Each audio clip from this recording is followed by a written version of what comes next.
Hi everyone, long time no see. Epicharismatic here. So, a few weeks ago, Jake Doolittle posted a video called Ethan Klein, Harmful or Hypochondriac? And I'm not gonna lie, the way most of you felt about my Adam McIntyre video, I felt about Jake's video. He was reaching. Now, as a short aside, I do want to defend myself real quickly by saying that when I was speaking about Adam, I was speaking with a way less confident tone than Jake was. And when I say that, I mean, I wasn't saying that with 100% certainty about what I suspected. I was saying this is what I suspect, and if what I suspect is right, this is not good for Adam. I wasn't just straight up trying to attack him, or straight up attacking him, the way Jake was. I hope that's enough of an explanation, enough of a defense. So yeah, back to Jake.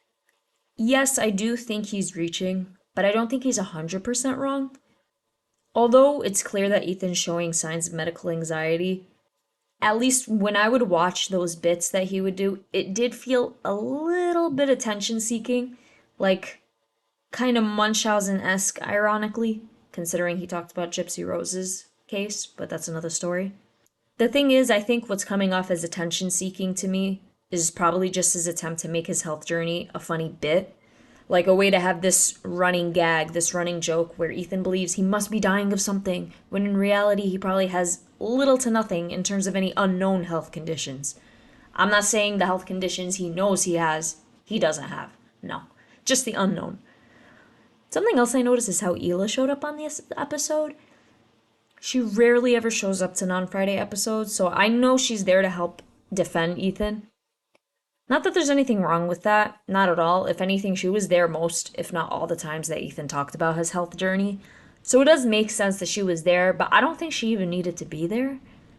Ethan could have easily shut this down on his own, especially because I remember reading the comments on that video when it was posted, and I didn't see a single one on Jake's side. Every comment I read said he was reaching. Some people joked that he must have asked for a job and got rejected. And a lot explain how medical anxiety is a very real thing and how those commenters have gone through it themselves too. So I was actually surprised when I saw Ethan's Instagram story teasing that he's going to talk about Jake's video.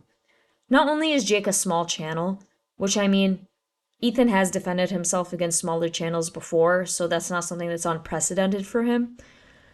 But almost no one even agreed with Jake. No one really took the video seriously. So it makes me suspect that someone on the crew or even Ethan himself, which I do think it was AB that saw the video, because I did watch H3's defense, but it just makes me think that someone in general saw that video as potential content more than they did an actual attack that they have to defend themselves from. Does that make sense? And the keywords being having to defend themselves. It was definitely an attack, but did it really have any bite? I guess it's like trying to shoot someone with an unloaded gun. You didn't do any real damage, but the fact that you even tried to do so is almost unforgivable. In that sense, I get why Ethan defended himself. Although he has been attacked a lot by who he calls fallen fans, and to be honest, I don't think all of them are wrong. I do think some of them have some valid critiques of Ethan and H3 in general, and if you want a video on that, just let me know. But coming back to my point, it's understandable that Ethan would want to defend himself, because he has been under attack for a long time, and people do send jabs at him often. But again, I was just surprised that he'd view that video as an effective attack in any way, considering how everyone in the comments reacted to it. But that being said, I do think, for the most part, H3 is right. I think they didn't really need to react to this video at all. I do suspect that they at least partially reacted to this video for content purposes, and not just because they wanted to defend themselves.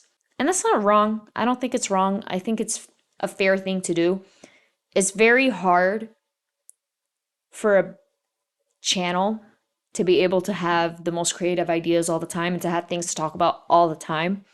So I could understand wanting things that are less authentic and more, I don't want to say manufactured, because it's not even like Ethan's the one that's like, okay, make this video about me so that I could attack you.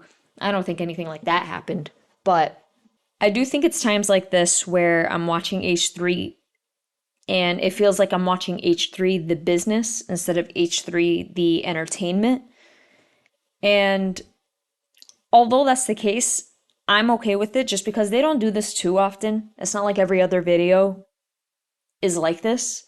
So it's fine. And like I was trying to say, it's hard to be 100% authentic and make much money. I mean, H3 is a pretty big business. They have a lot of employees on there. And you need to make your money. You need to get that coin. So I don't hate on Ethan for that. And I don't even think this is a big L for Jake necessarily. I think Ethan probably even boosted his subscriber and view count, even if it's due to notoriety.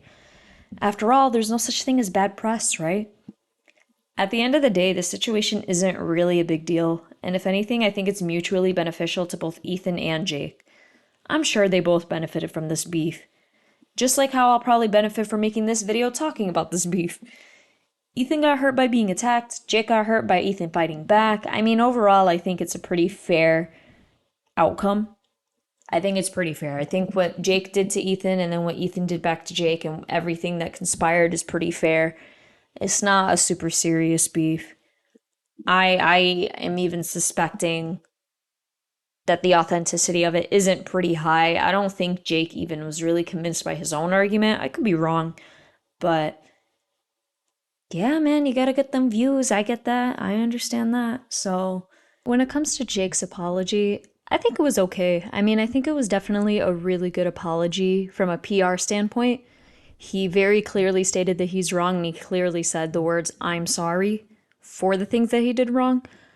But when watching Ethan's reaction to that apology, I do agree with him in the sense that he wasn't specific enough with exactly what he did wrong. He didn't specifically name Ethan and say, hey, Ethan, I'm sorry for accusing you of not being genuine when it comes to medical anxiety. So, yeah, I mean, I don't think there's really much else to say about his apology. I do think it's weird that Jake expected anything other than this reaction. I mean, Ethan said it too. He left the video up for like 3 weeks. And then that kind of gave Ethan not a pass because he has every right to do this, but it gives him the ability to make a video response to it and not really care about the consequences because it's like, dude, you had 3 weeks to take this video down, especially because AB did talk to him behind the scenes about it. So I do think, again, I don't think Ethan really needed this. I think Ethan and the H3 crew in general are funny enough to just find funny videos online, talk about them, joke about them, and he's got my view, you know?